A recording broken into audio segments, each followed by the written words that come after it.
Nice. Okay. And the goal here, by the way, what we're about to present to you is going to be a lot of information, but the goal is for you to sit back, listen in, and see what your antennas catch. Because what we're going to do is host 2 to 3 working groups, small circles, to meet regularly after this, digest the information together. And what we're hoping to do is reconvene in about a month or sometime towards the end of the year to revisit the information so we all can digest it better. So keep that in mind. I think that's it for me. Ayana, Julian, thank you guys for being here. Yeah, Yeah, let's chat. thanks so much, Amir. Really appreciate it. And thanks for showing us. I mean, showing the group our true colors as climate nerds. But yeah, we're all really excited to be here today, and feel very grateful to be able to speak to the Center for Social Innovation community. We've heard a lot of great things about this community. And yeah, you can go next slide, Ayana. So just to like break down what we're thinking about for the day, we're just gonna do, I know probably some of you are familiar with Project Drawdown, but we're gonna do a little overview of Project Drawdown and then the specific program that Ayana and I work for, which is called Drawdown Labs. And then we're gonna dive into Climate Solutions at Work, Unleashing Your Employee Power, which is a recent publication that we released, which is a guide for employees at whatever type of business to essentially empower them with the tools to make really like powerful climate action happen within their companies. Amir was talking about leverage points that we have as individuals, and I think one key one to think about is the sphere of influence at your company or place of work. And so we're going to be kind of working through that today. And then we'll leave some time at the end for some open questions and discussion. So yeah, that's kind of like the run of show today. Go next slide. So just diving straight in. Project Drawdown is a nonprofit organization, and Amir kind of just pointed to a little bit of the details, but you know, we do a lot of research on climate solutions, and our mission is to help the world achieve drawdown as quickly, safely, and equitably as possible. So that's just kind of like what we do 100% of the time, is try to achieve that mission. The organization is probably most well known for the coffee table book that Amir just mentioned, which is was published in 2017 and laid out 100 solutions to climate change. And what Amir pointed to was the fact that it kind of like brought in this super hopeful message, because it essentially we calculated that if we scaled up all of these solutions that already exist, these aren't future technologies. If we scaled up all these technologies and practices that already exist, we can actually reach the point of drawdown. And I'm going to get into that in a second. So that 2017 book was updated in 2020. And so free online, you all can download it, is the Drawdown Review, which has all the kind of latest solutions and research aggregated in one place. And the Drawdown Review and you know, Drawdown's research writ large has really like become a sort of foundational piece of information in the climate space around climate solutions. Yeah, awesome. Thank you for dropping that in the chat. So just to dive in, a lot of people kind of get confused about what this concept of drawdown is. And so we're going to explore that a little bit. Go next slide. So the moment of drawdown it's actually the same. Maybe you've heard net zero by 2050. It's the same concept. So right now, greenhouse gases in the atmosphere are still continuing to rise. And that moment of drawdown is when greenhouse gases in the atmosphere balance. And then essentially the carbon sinks start to outweigh the carbon sources. And you get that moment of drawdown where the ppms in the atmosphere are actually starting to decline. So that moment of drawdown is that moment where the curve bends and we actually like start to kind of restabilize our climate. So that's kind of what, you know, that's just going back to our mission. That's like what drawdown is dedicated to 100% of the time, and it's what we're trying to get other folks involved in, and I'm sure a lot of the folks on the line are working on it as well. You can go next slide. So this is just a quick breakdown, and if you go to the Drawdown Review, you can see these graphics in more detail, and also online you can actually download these graphics if they're useful. But so we essentially categorize the drawdown solutions into a framework. And so the framework is, we talk about it in the terms of 3 S's. So the first S is reduce sources. So those that kind of top level, of climate solutions, the solutions within the electricity sector, the food and ag sector, the industrial sector, transport, and buildings. That's all in kind of reducing sources. And then there's a suite of climate solutions in the supporting sinks sort of sector of the framework, which has everything from, using degraded lands, protecting and restoring ecosystems, and shifting agricultural practices, and thinking about also restoring coastal and ocean sinks. We'll actually be publishing soon some new research that a lot of them are coming out soon, that have to do with like supporting ocean sinks and coastal ecosystems.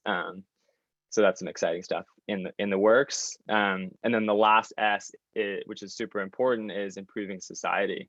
So one of the things that we talk about at Drawdown is, we need to build a equitable and just future in addition to solving climate change. And for most of these climate solutions, those things go hand in hand, as you all probably know. And we have like one specific solution around health and education, which is a really powerful climate solution in itself. So it's around like family planning and just educating women and girls. And that's actually a very powerful climate solution. And so, yeah, that's kind of like the breakdown of our framework. Next slide. So that's kind of just a quick overview of Project Drawdown's mission and the like research that we do. But there's a lot more information online, and we're going to just show a quick trailer, which is the trailer for a 6-course series that's free online. That's called Climate Solutions 101. So yeah, we're just going to play that trailer, and then y'all are, feel free to check out. I would highly encourage you just like sifting through those videos. There's some expert interviews. There's just a lot of great content on there. So yeah, thanks for popping that in the chat. So yeah, let's go ahead and watch this trailer. Yeah, just let me know in the chat if the sound is not working, but let's go ahead and give it a go. Our water, our food, our air, our health, our security, our economy are all connected to what happens to weather and climate. I'm convinced we actually have the solutions and technologies at our fingertips to get going and solve this problem. So that means there are going to be new people employed in that sector.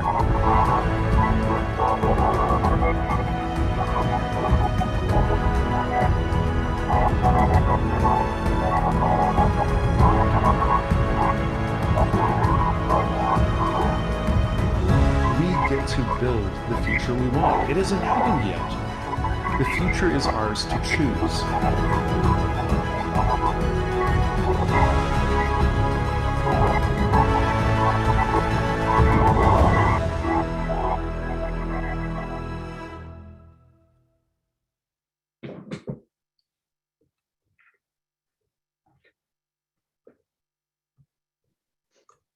Cool. Awesome. Well, oh, go ahead. Yeah, you go for it. I was going to say, hopefully that was an inspirational video to kind of get us psyched up for this next part of the presentation. But yeah, I definitely would encourage you to check out the content at Climate Solutions 101. And I'm going to pass it over to Ayana. Cool. Thanks, Julian. Yeah, I feel like every time I watch that video, I just get like super pumped up. But so I'm going to talk a bit about Drawdown Labs, which is the program within Project Drawdown that Julian and I work for. So really, Drawdown Labs is kind of the private sector testing ground of Project Drawdown. So, Project Drawdown does all of this amazing research around climate solutions. And then we have these different programs within the organization that are working to actually advocate for and implement these climate solutions in the world. And so we do that through engaging companies and investors and philanthropies to really scale these climate solutions, while still kind of using and leveraging the research that's like continuously being updated by our research fellows, and really acts as like the foundation of Project Drawdown as a whole. And really the basis for Drawdown Labs is that, you know, a lot of companies and organizations these days have set net zero by 2050 goals, but what does that actually mean? And are they actually achieving that goal? And so we kind of convene companies who are leading on climate to really think about how to come together and work across companies and across industries to like actually make a difference in the world, and as opposed to just, you know, causing less harm, to actually create a positive impact for climate beyond just the four walls of their own organizations and own companies. So currently we are a consortium of 14 companies. So you can see all the companies on the screen here. They really range from big companies like Google and Netflix, who don't necessarily, you know, climate isn't like the central point of their company, but they are still working to integrate climate into their business model. But then we also have companies like Impossible Foods, which is really based on a climate solution. Like their whole goal is to get people to eat more plant-based meat and thereby reduce emissions. So those are the kind of the two ways we think about companies. And all of these companies work together in various working groups and different structures to kind of come together and figure out, okay, how can we actually reduce emissions beyond just our own companies? So when we think about companies and climate action, a lot of people have ideas of what that might mean. And so we're really curious to know what you all think the most powerful climate action a company can take. You know, companies are really powerful actors. They influence policy, financing, society, and culture. And so we're just curious to kind of understand how you all think of business climate action before we kind of dive into this hopefully new way of thinking about climate action. So we have this thing called Slido. I'm not sure if you all have used it. But you can either just scan the QR code or go to the website and type in that code. And you can just type in your answer to this question and it should start populating the screen in real time. So let me know if you have any trouble doing that. But again, we just want to know, what do you think is the most powerful climate action a business can take right now? And we can just take a few minutes to do that.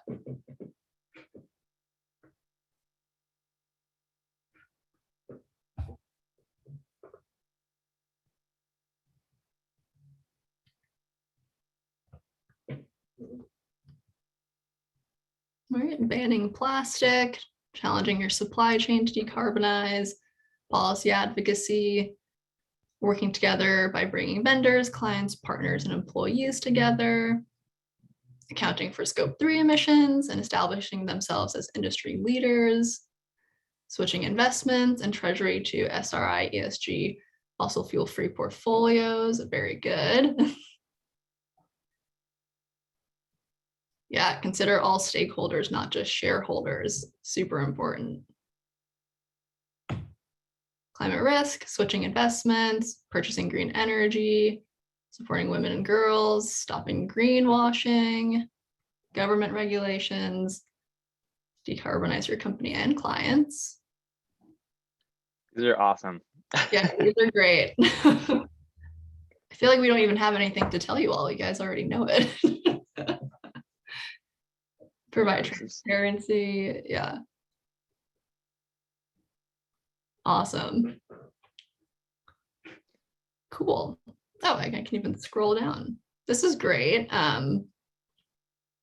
So, you know, you guys are all kind of touching on a lot of different things that we're actually going to touch on in a second here. But as you know, obviously you guys understand that companies and organizations, you know, are really big societal actors and can influence a lot of different aspects of society just through how they run their business. And so I'm going to go to the next slide here and talk very quickly about this new publication that Drawdown Labs came out with last month, I think now, called Climate Solutions at Work, Unleashing Your Employee Power. And so this publication really has two main objectives. The first one is democratizing climate action.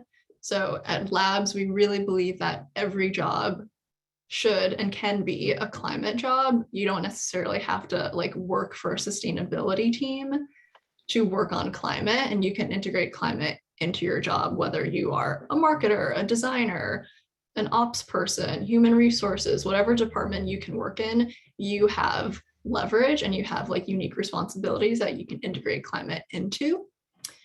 So that's the first objective of this publication. And the second is really raising the bar for of what climate leadership looks like in the private sector. So we came up with this framework called the Drawdown Aligned Business Framework to help companies really understand how to leverage all of their various types of power, whether that be social, political, or financial, or even just the people who work for them. Employees all have power, especially in numbers. And so this framework is to help businesses, but also employees who work for these businesses understand the level of leadership that they should really be at to be making a really positive impact for climate. So this is the framework I just talked about. There are kind of 8 different action areas and leverage points that a business can tap into. And so those are emissions reductions, stakeholder engagement and collaboration, products, partnerships, and procurement, investments and financing, climate policy advocacy, climate disclosure, business model transformation, and long-term thinking. And a lot of you touched on quite a few of these already in the question that we just asked you, especially I saw a lot of answers related to policy and to financing and investments, which is great. And under each kind of section, there are more specific actions that a company should be taking to elevate their leadership on climate. Granted, this is not an exhaustive list, but more illustrative. And so now I'm going to pass it back to Julian, and we're going to kind of go into more detail into each of these, boxes. Awesome. Thanks, Ayana. Yeah, and I'll just like say, I think like one of the things that, you know, we try to say when we talk about this business framework is that, you know, we're not reinventing the wheel here. Like this framework is really just trying to aggregate all the actions that, you know, people already really knew about. And there's, you know, specific organizations that are dedicated to like climate policy advocacy within a company, or investment in finance and like greening someone's 401k. But we wanted to kind of create a comprehensive framework that like really spanned all of those things and said, you know, if you really want to be a drawdown aligned business, here's the North Star. You can do all these things. And really like what we're thinking about is like, you know, if a company in the future needs to have these attributes in order for us to really like be living on a sustainable planet. And that's just a fact. So so you can go next slide. So now we're doing kind of a little bit of a deep dive in each of these categories or leverage points. So the first one is super important, and I think in some ways, you know, like for most companies, especially larger companies, if they have a climate action plan, like a lot of their climate action plan is dedicated to reducing emissions. And part of what we did with the framework is say, like, in addition to reducing emissions, you can do 7 other things that are really important as well. In some cases, depending on the business, might be even more important than reducing your own operational emissions. But even within this category, there's a lot of ways you can improve and like go beyond what the sort of status quo for even like a leading business is. Part of that is one key one is accelerating goals and including interim targets. So a lot of folks have net zero goals by 2030 or 2040 or 2050, but there's no like concrete map. So like to someone's point in the chat, like stop greenwashing. It's like someone saying like we're going to reach net zero by 2050. Like first off, if they can reach net zero by 2050, or they're trying to reach net zero by 2050, they could probably reach net zero by 2040. So it could be accelerated. And also it's kind of meaningless unless they have like, okay, in the next 2 years, we're going to do this. We're going to reduce by 7%, you know, annually or whatever it is. And like, here's our detailed plan. And then a key part here is also like phasing out offsets, which is another topic which we can go into more detail if folks are interested. Another key part is to think about, you know, using carbon removal technology as a last resort. So I think right now, a lot of carbon removal technology, biochar is an existing example, but it's a little bit hard to scale, you know, to kind of like offset the emissions of a large company. But most carbon removal technology is still like nascent, and there's millions and millions of dollars have been invested in it, and we haven't gotten too far. So we might as well actually just decarbonize and reduce emissions instead of trying to kind of like maintain emissions and pretend like we can invest in some future carbon removal technology. This is a super important one, addressing scope 3 emissions. Addressing supply chain and historical emissions. And this graph is kind of indicative, and I think a lot of people don't really know about this, but in the majority of economic sectors, this is like sort of a lump sum.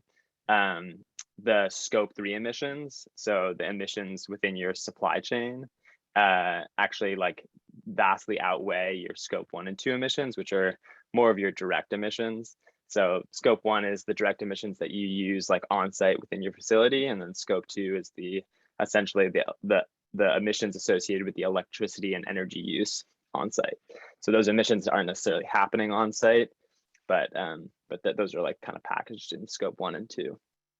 And then a key here also is to think about addressing historical emissions.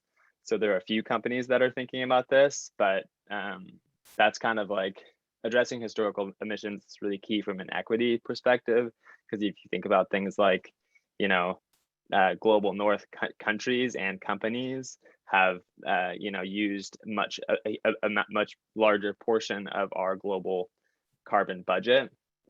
And so we need to actually address those historical emissions in order to allow, for like more climate equity, essentially at a global scale. So that's really key. You can go to the next bullet. Yeah, and then institutionalized emissions reductions.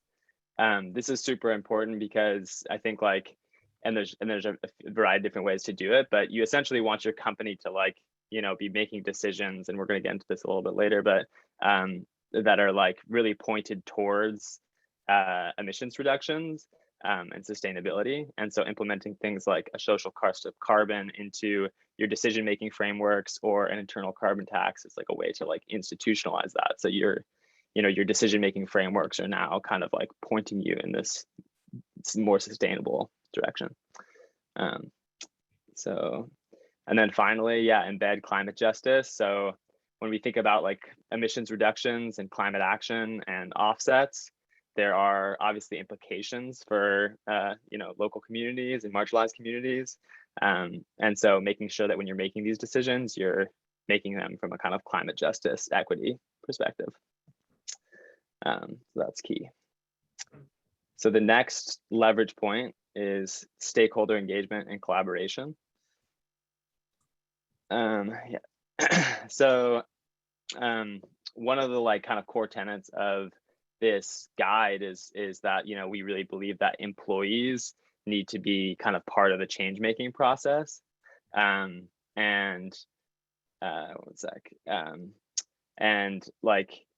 employees are like absolutely kind of like central to pushing companies to go further in all of these ways.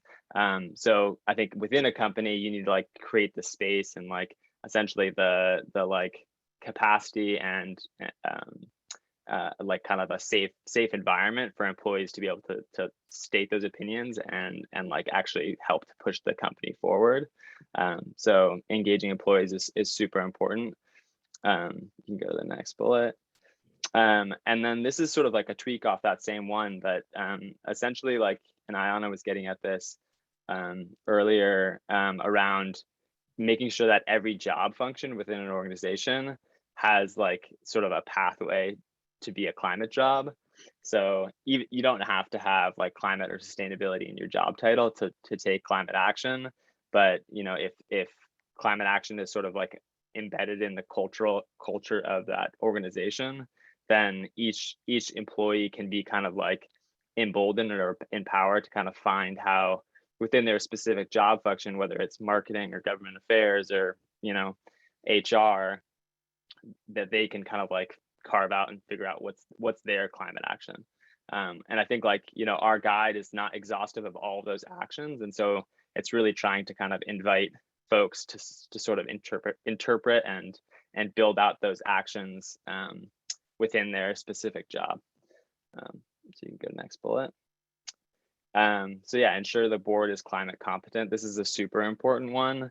I think there was a recent survey that showed that like out of the top like Forbes global like 2,000 largest companies, I think they surveyed like 500 companies or so, and only 17% of the board members of those companies had climate or sustainability credentials, which shows like a really important opportunity, I think, because if the board is educated about climate and like understands the urgency of the issues, then they'll obviously make decisions and pivot the company accordingly. So making sure that the board is climate competent is a super important step. And then, yeah, engage and support local communities. So I think like throughout, like there's a key to sort of emphasize like the interrelation between community health and local sustainability initiatives, and like making sure to kind of like engage in the community in those ways where you're like supporting like both community health and like local resilience as well as climate solutions at the local level, is something that we think is like super important when you think about stakeholder collaboration for a company. So, and yeah, so this one, I think some folks indicated a few topics around products and partnerships in the Slido. You can go next slide. So we kind of outlined 3 bullets. And I think folks maybe mentioned this one a little bit, but ensure products and partnerships don't serve bad actors. So there's a great example, and this image is actually from Fossil Free Media, which maybe some of you are familiar with. Both Fossil Free Media and Clean Creatives, they're like I think linked organizations that have similar staff. But the whole idea is that they're essentially like pushing the creative industry. So folks that are like doing design and advertising and things like that to to stop including essentially like, or stop working with fossil fuel companies, which is super important because it kind of removes their social license to operate. And I think like one of the things that they've like really illuminated is that for a design company, like them working on their operational carbon footprint is probably much less important than them working on this lever, which is like, just thinking about their products and partnerships, because one contract with BP or Shell to create an advertisement would sort of negate any sort of effort they had to maybe reduce their operational carbon footprint. Not to say that both those things aren't important. Yeah, and the next one, this is related. So especially for like, food companies or companies that have kind of extensive supply chains, making sure that you are actually trying to work with your suppliers to adopt science-based targets, ideally. Awesome, thanks Ryan, Ad Green, yeah. This is a super important lever. It's like a way that a company can use their purchasing power to kind of like actually decarbonize their own supply chain or scope 3 emissions. So yeah, I think that I'll just leave that like that. And then this last one, prioritize circularity and low carbon materials. So obviously when you think about, moving towards being a more sustainable and like climate aligned or drawdown aligned company, you need to make sure that your products are actually sustainable. So we need to be moving towards circularity and low carbon materials, and we're highlighting Ellen MacArthur Foundation has some great resources if folks are interested in learning more about like circularity and low carbon materials.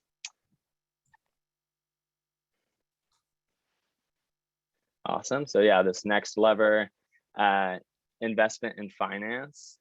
So I think sounds like there's some education on like how, like in the room around how important of a lever this is.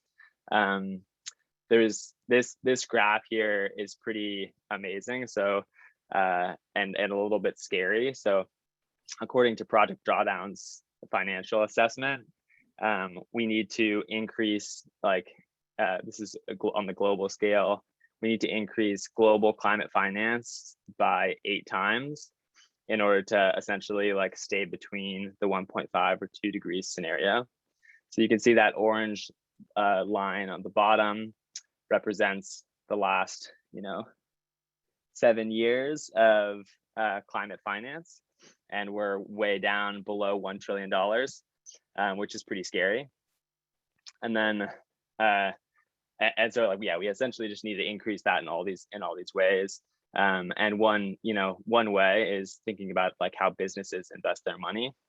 And I think one thing that I should say, like before we dive into these actions, is that I think there's still a misconception that like when people divest from fossil fuels and invest in climate solutions, you get like that there's a sort of like more risk and potential for lower returns. But the data shows, and I think this past year, BlackRock being the world's largest asset manager, BlackRock's got lots of problems, but they're thought of as a credible source in this space. But they found that no investors found negative performance from divestment, rather neutral to positive results. So I think like this whole fiduciary argument, which has been one that's made for a long time around divestment and investment in climate solutions, has been kind of like debunked, and we just need to like continue to say that out loud, because still folks I think are reticent to kind of like shift their money and start to divest from fossil fuel projects. So awesome, yeah. So the kind of first lever here, and this one I think is like low-hanging fruit for a lot of employees, because this is their money. So asking your employer to offer climate-friendly retirement plans and investment opportunities. There are like fossil-free funds out there, and there's a lot of organizations that help even companies to kind of move towards those. And so there's kind of a growing space, so folks can essentially like ask for those options. And I think ideally it's the default for an employee at a company, but a good way to start is to kind of just say like, let's just make it an option, so that somebody could opt into a climate-friendly retirement plan or 401k. And then the next two bullets are kind of thinking about the company's financed emissions, which is a concept that like I think will be increasingly popularized in the coming years. But for a company that has like massive cash holdings, they have, for a large company or even a small company, they've got money that's sitting in a bank or in an asset manager, and being invested. And if you think about like a percentage of that money, maybe 10% of it is being invested in energy and maybe like fossil energy and expansion of fossil fuels. That money is essentially like for a lot of companies going against their sort of publicly stated climate goals, right? And so a lot of it is like kind of like making sure that their financed emissions, their like financial footprint essentially is aligned with Paris. And for this bullet, push banks and asset managers to align investments with the Paris Agreement. This is in part because right now there aren't banks big enough to work with like large institutions, like large companies, cash holdings that are actually fully aligned right now. So we actually have to push the bigger banks to either create default fossil-free funds or decarbonize their like investments. And then the pressuring the insurance companies is another super important lever that maybe some of y'all have heard about, but pressuring insurance companies to both stop underwriting and investing in, because there's like this insidious cycle where insurance companies are both investing in and also underwriting these projects, and so they have a stake in them. So a large corporate or business actor or a coalition of smaller businesses could actually influence some of these big insurance companies and banks. And that's the investment finance section. And then the last one that I'll talk about before handing it back over to Ayana is the climate disclosures. This one's pretty quick. So one kind of like key part, and it kind of relates to the investments in finance lever is to make sure to publicly disclose climate-related financial risk and also support mandatory disclosure standards. So right now there's a push from the federal government and from the White House to, there's an executive order right now that was issued in May this year to try to like essentially require climate-related financial risk reporting, which is important from an investor's standpoint, because if companies are forced to report on their both physical and financial risk, climate risk, then as investors start to kind of wise up, you'll essentially see that movement away from fossil fuel companies or companies that are associated with high carbon activities shift quicker. So it's a way of using that financial lever. And yeah, I think that's it there. And I know I want to make sure that we have enough time for some questions. So passing it over to Anna to wrap up the last few. Awesome. Thanks, Julian. I'm gonna try to zip through these so we have enough time to answer questions and discuss all of this. But I'm gonna get into the climate policy advocacy lever. So as I mentioned before, obviously companies have a lot of influence, they have a lot of financial power, but they also, whether we like it or not, have a lot of political power. And so I'm just going to go through a few actions here. The first one is that companies really should be using this power to advocate for climate policy at all levels of government. So there have been studies that have shown that the companies that do kind of lobby in like for climate often do that only at the federal level, but sometimes forget about the state level and local levels, which is frankly where a lot of like the work happens. And so companies really need to start expanding how they view climate policy advocacy and expanding it beyond just the federal level of government. Next, they need to align their political contributions. Again, whether we like it or not, companies can make donations to political candidates. And oftentimes they can be donating to climate obstructionists in Congress. And so there was another study done with kind of like 100 really large companies in the US, and they found that for every $1 that companies donate to like climate positive Congress members or politicians, they donated almost $2 to people who obstructed climate policy. So there's a lot more cash flow going towards, our representatives who actively obstruct climate policy than to our members who are fighting for climate policy, which is obviously an issue.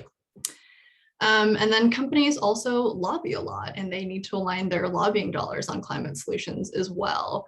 And so this graph down here was looking at, or who are they looking at? They're looking at this group called Climate Action 100, which is just this nonprofit that chooses 100 companies to basically actively push to align their political contributions with climate, and they're usually big companies.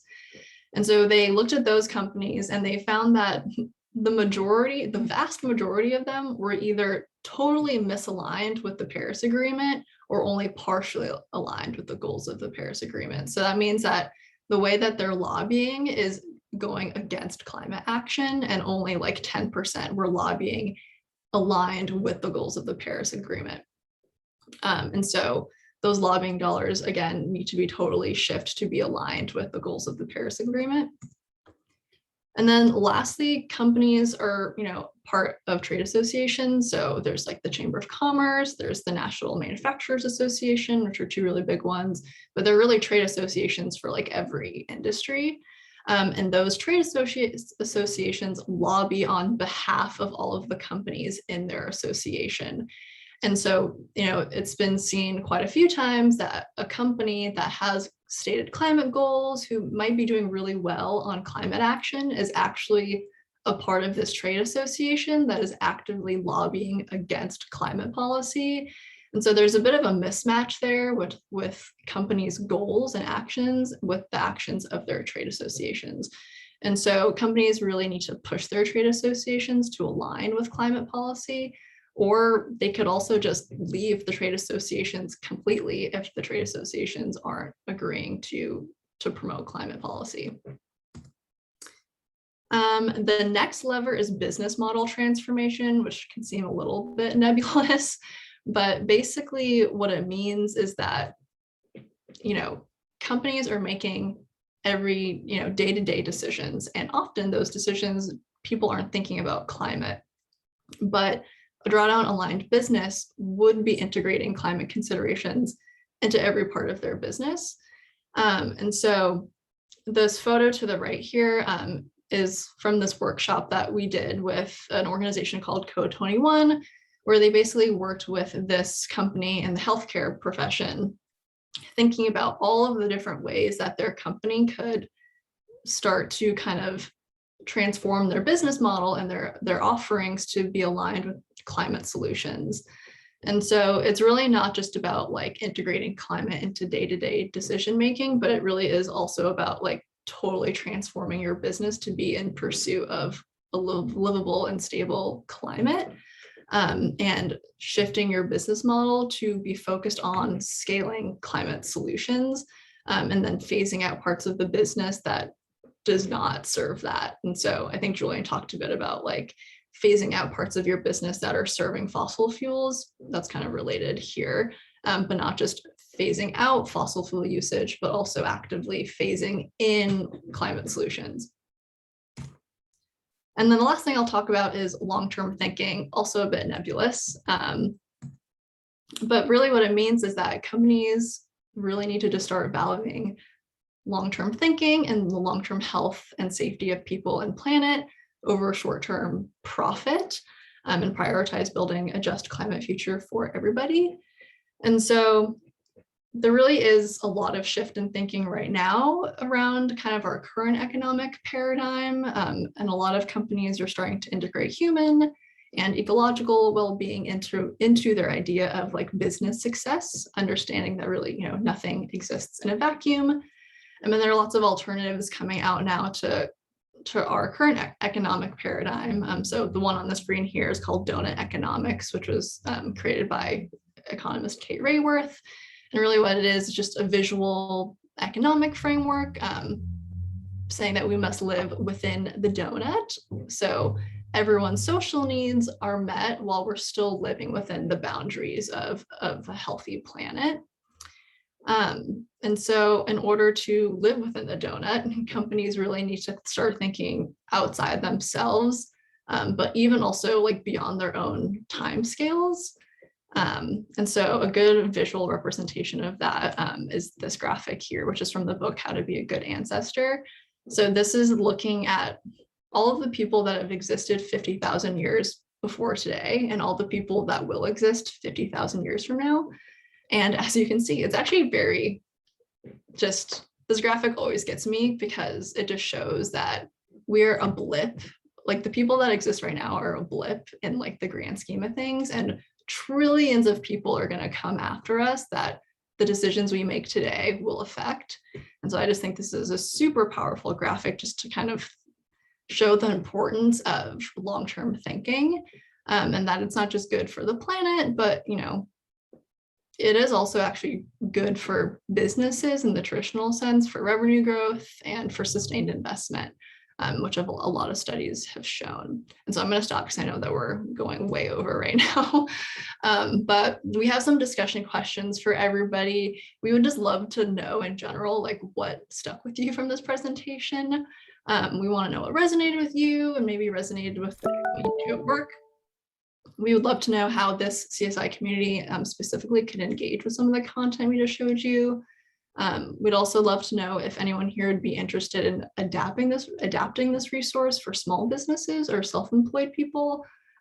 Right now, it's really geared towards like larger companies, but we would love to find a way to adapt the framework to be more applicable to small businesses. And then lastly, we would love to get people's interest in a train the trainer model. We would love to just like be able to teach this information to people like you all to then go take back to your communities and take back to your organizations and companies, to be able to teach other people on this. So I'll stop there and see if Amir or Julian has anything to say before we kind of take questions and jump into discussion.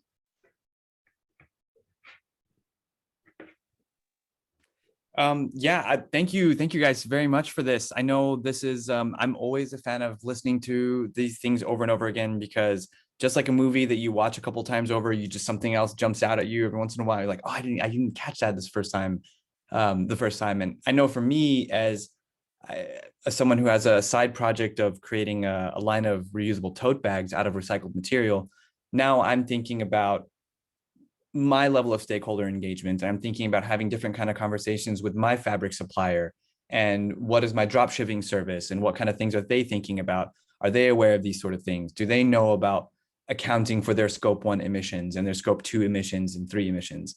If everybody accounted for their scope 1 and 2 and 3, if everyone accounted for their scope 3 emissions, a lot of us wouldn't really need to account for it because it's all part of the network. Things like that I hear are really helpful for me as I guide my thinking. So yeah, please, any thoughts from the group? What stood out to you? What questions you have? And I'll also put again this link to a form to provide feedback for us and sign up to continue this conversation in smaller circles to address these questions here. I think some people had questions around like CEO incentives, and that's really tied to short-term profit. And one thing that jumps out to me there is that going back to the leverage about making sure your board is climate competent, thinking of, like, if you have board members that are really on board with this, they're, people are starting to like tie bonuses or incentives not to profit, but to like environmental actions and climate actions. And having a climate competent board is one way to like institute those types of incentives. I don't know if Julian has anything to add there. No, I think that's right. Yeah, I was just engaging. There's like some really great questions and comments in the chat right now. It looks like there's some interest for like the train the trainer model, which I think is really exciting. It's something that we've thought about a lot, like in the same vein of like, a lot of you have probably heard a lot of this information, and we're just kind of packaging it in one place. We'd love to like kind of like bring this framework into a place where folks can just start talking about it, to really like make sure that everybody's educated about all of these different leverage points that folks have. Yeah, I think the question, someone raised around like CEO compensation around short-term, like quarterly gains is definitely something that like should be addressed. And I think like companies advocating for that type of thing is super, super important. Let's see, just seeing if. It has been the chat, because I think some of you expressed interest in a train the trainer model. I'm curious where I'd love if you just put in the chat, like what type of, like, do you work for a nonprofit? Do you work for a large company, a small company? Are you self-employed? I'm curious just to get a sense of, like, if we were to do a train the trainer model, what like venue that would be existing in.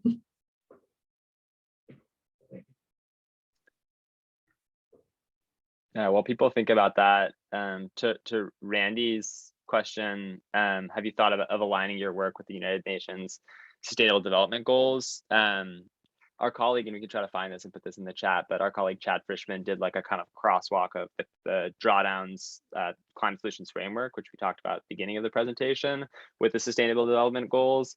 Also, a couple of slides earlier, Ayana mentioned the donut economics, which essentially is like the outer edge of the donut is the 9 planetary boundaries, the Rockström's 9 planetary boundaries, and the inside of that circle is the Sustainable Development Goals.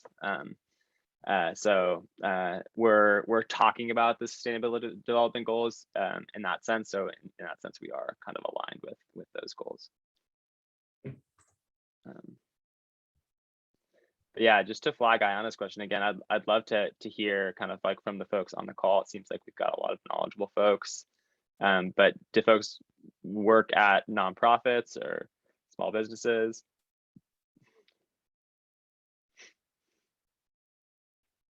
Awesome. Sharing. Hell yeah, Ryan.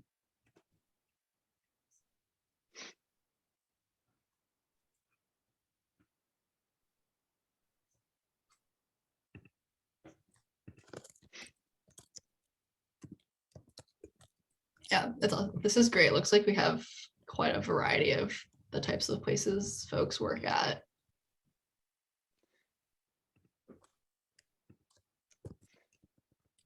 Yeah, awesome. I'm curious also if and please feel free to put in the chat or just speak up if like anything really, if anything stood out to you, whether it be you were confused about something or like how curious about like how could I implement this at my place of work, or if there was anything where you were really excited about it, like wow, like I could really see myself asking my boss or whoever to like think more about this. Just curious for people's reactions.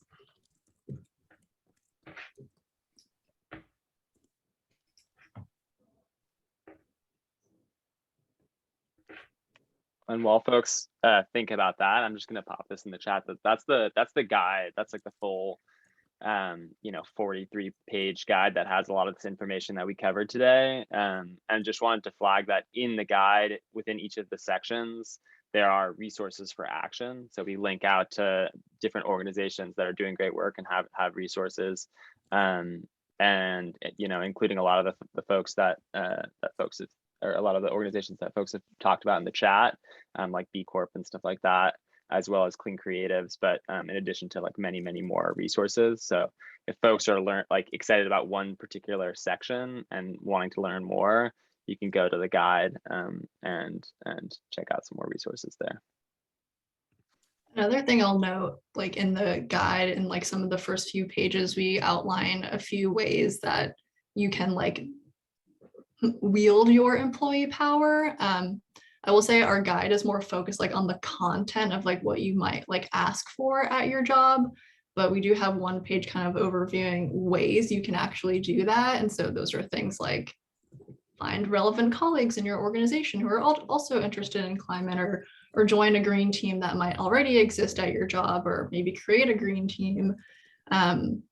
Also just kind of understanding who in your organization like holds decision-making power. So you kind of know if you're gonna like ask your company to start providing climate-friendly 401ks, you can do a bit of mapping to figure out who is the appropriate person to ask. And then just some other actions that you can, like first steps you can take to kind of start thinking about these things like on the ground in your workplaces.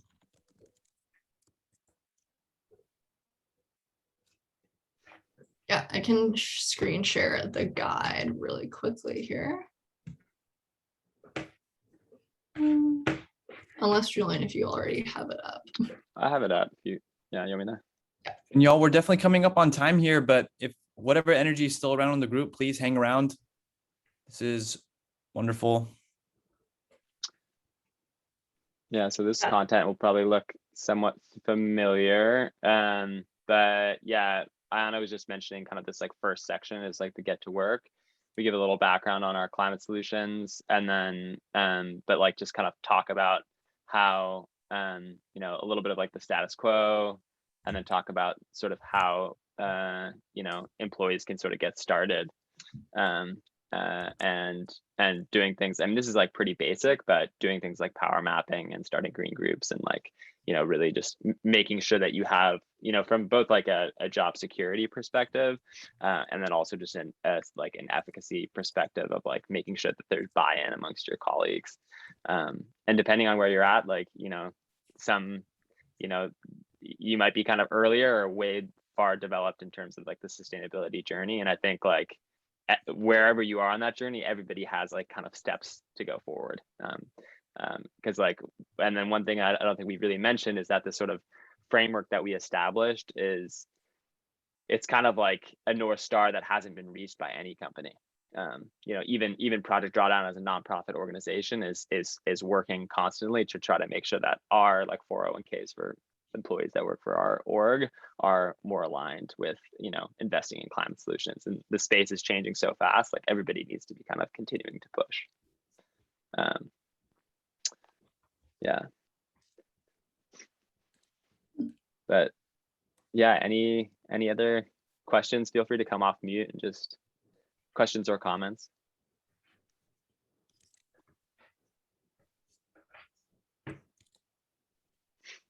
Thanks, guys. This was really helpful. This is Alexia. I work at the climate group on the communications team. And something that we've been talking about a lot, particularly like what we just reviewed in this presentation, is the equity piece, because a lot of the work that we focus on at the climate group is super energy based, which obviously we all know is kind of critical piece of the pie. But something that we're struggling to understand is how we kind of start to weave those equity pieces into the work that we already do in a way that kind of is deserving of the equity work, but also doesn't detract from the kind of energy and energy transition work that we do. And so I don't know if this is a comment or a question really, but just something that has been on our minds, and I think would certainly benefit from like the power mapping that you mentioned, and thinking about it more holistically, like from the lens that Drawdown takes.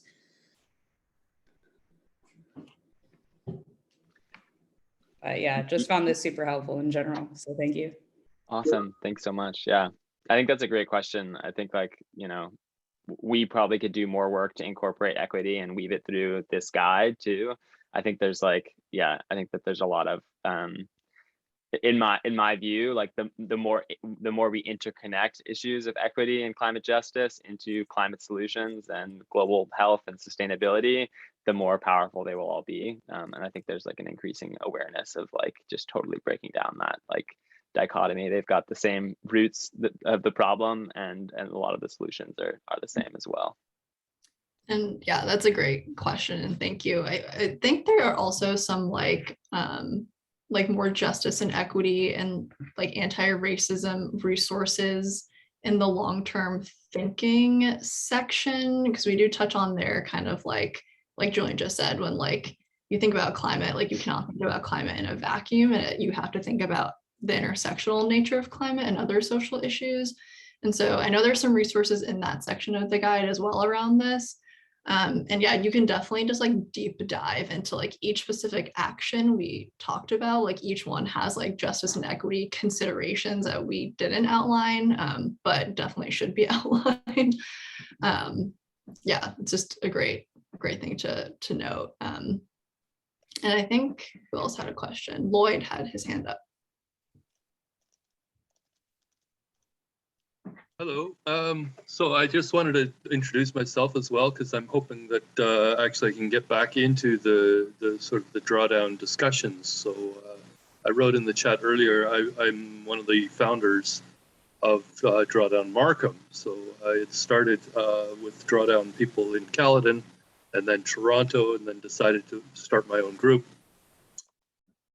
But it's sort of strayed away from the drawdown conversation, but I'm hoping to re-engage with some of the newer people like yourselves who are really advancing this now.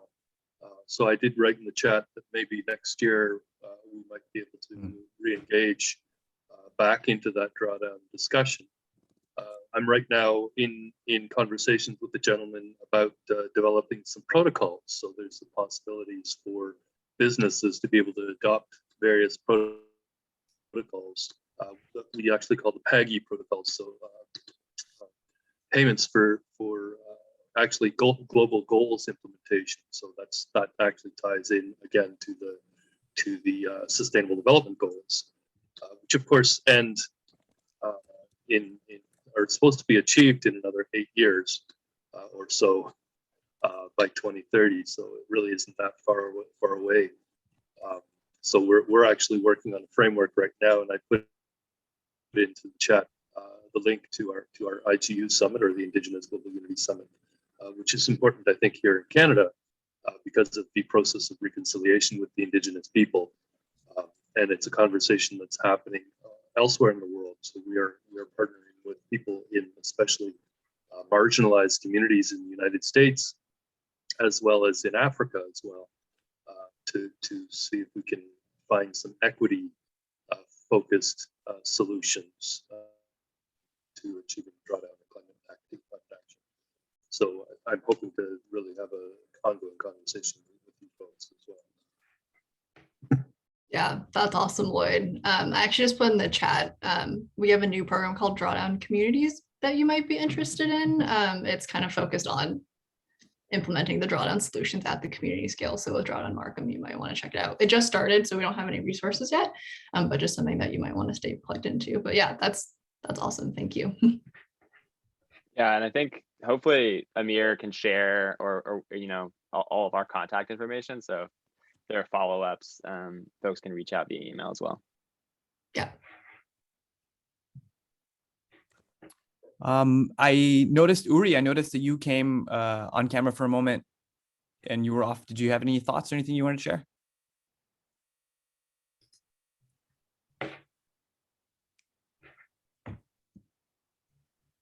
Or probably went offline because you couldn't. But anyone else? Andrew or Joshua? Oh, what up, Uri? Sorry, I'm chilling here with the internet and any connection. I'm coming off camera. I'm mid downtown Toronto. Yeah, that's very interesting. No, I don't have much to say. I was actually enjoying listening, but I definitely would like to hear more about what you're doing. I guess the part which I'm mostly interested in has to do with the community engagement and how you bring people together by the very end to take a joint action. So it's not about taking plans, it's about bringing people. So I saw you train the trainer staff and the communities, and I'll be very happy to be in touch. Just like right now with the noise around, I guess that's not the best time, but I appreciate it to know the discussion. Actually, if I can just jump in just here for another second to answer Yuri's community engagement. So actually part of the reason or part of the process we've been developing Drawdown Markham is what we call developing the interfaith neighborhood and business collaboratives. So we actually have a process of community engagement that we developed over the past year or so, where we actually begin to plant trees of peace and reconciliation in local communities that become sacred spaces for people to utilize to discuss implementation of these sustainable development goals, of course, which includes SDG 13, which is climate action, which is drawdown, if you take it to the extreme, of course. So we actually have a whole community engagement process we've developed. So I'm in Markham. We could even get together at some point, Yuri, and have a sit-down discussion about this if you want. Yeah, I'll be happy to do so again without taking too much time. I've been involved in several projects that has to do, perhaps, former times, Sadhana Forest in India, which has to do with climate change and solutions that bring people together. And also over here in Ontario, I'll be happy to be in touch, yeah, and to talk more and to think more and share more. Thank you, I appreciate it. What's up, Joshua? Yeah, I'm wondering if you folks at Project Drawdown in particular have heard of the Flourishing Enterprise or Flourishing Business Canvas. That rings a bell. Mm-mm. I'll just drop a link into it. It was developed by I'd say primarily Anthony Upward, and Andrew, you're part of the group, so you can correct me on anything I leave out or misstate. But he's been working for a very long time, and Andrew and I are also in this flourishing business community group through LinkedIn. And yeah, so it's about instead of just your two-dimensional rectangle business canvas, the lean business canvas, then it's about giving it depth or breadth, both, really, to include ESG goals into your business model practice. And so, yeah, I put the link there that introduces it.